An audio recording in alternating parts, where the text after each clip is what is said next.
My name is Alfred. I'm a communications consultant, currently working at Oxygene Marketing Communications Limited.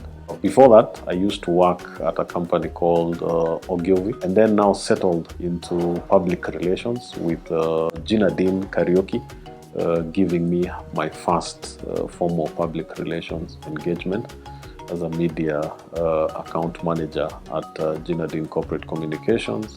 And back to Ogilvy once more, before now shifting from Ogilvy and joining my colleagues in establishing Oxygene.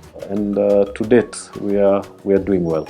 My success has been a measure of support from various levels. But first, from my own parents, who are supportive enough to allow me to pursue a career that was very different from what perhaps other kids in my generation were pursuing. My colleagues at every stage, I think I've got colleagues, if I started mentioning the supportive colleagues, I would not finish, because it's almost everyone in the PR field. There are many days I've felt that perhaps this is not it. Should not be the thing that I'm doing now. Maybe I should try something else. The good thing with public relations, I don't think there's a day that we wake up to do what we did yesterday. And solutions is what people are looking for. Innovation is what people are looking for, and the creativity that comes with it. The fact that so far I've been able to deliver upon that, I think that's a major achievement that for me is worthwhile. I've won several awards, including the Ogilvy Professional Award, which is a global recognition. I've won SABRE awards, and I've won several PRSK awards. But the Moran Award for me, I think, is one of the most cherished, because it is a tribute to my contribution to the development of, one, the society and also the profession. I realized the bigger challenge is always defining the objectives. Once you define the objectives, particularly in a communication process, then achieving becomes very easy, because all of you are very clear. This is where we are headed. These are the mediums that we are going to use. These are the channels that we are going to use. These are the messages that we need to deliver. So that whole objective definition is a huge element. An ideal working environment for me is allowing you to be the best that you can be, but you having the mentality to know that whatever you're delivering is based on your capacity. The solutions that you provide do matter, not just to you, but also to the clients, is a huge burden that we have on our shoulders.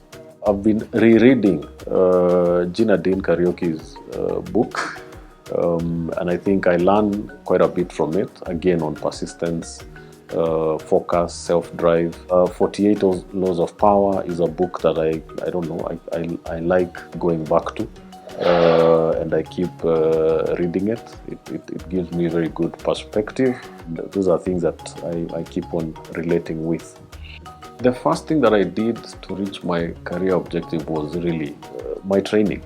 Training is a very core component of what you do and the professional that you become. I have got quite a number of men and women who I consider to be my mentors, and they do a good job in terms of holding me to account. And I think the other element has been my networking pursuit, which I also do heavily. The value of life is in your networks. With no networks, then you cannot be on the table, and if you're not on the table, then you're nowhere. I think for me, my lowest moment was the fire at Nakumatt downtown. I look at it as one of those elements that show, one, the value of empathy. And in your communication, therefore, you have to respond to those kind of empathy demanding situations. The other kind of element that you'd be looking at in terms of communication is the diversity of channels, and both formal and informal communication that will be coming in and out. I think as peer community, we need to collaborate more. We have unnecessary competition going, and therefore we are perhaps not delivering the very best that we should as a community, not as individual agencies and individual practitioners. Let's ask our question, as J.F. Kennedy once asked. Don't ask what America can do for you. Maybe give us a perspective of what can you give to Kenya and what can you do for Kenya.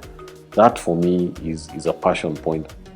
I see a lot of success and growth ahead. We will be regarded as professionals as we want to be regarded, but we have to put in the work. And there's no professional if you also don't know our code of ethics and regulations and what's our roadmap even to greater strength, both as PRSK and PR in general as a discipline, not locally but globally.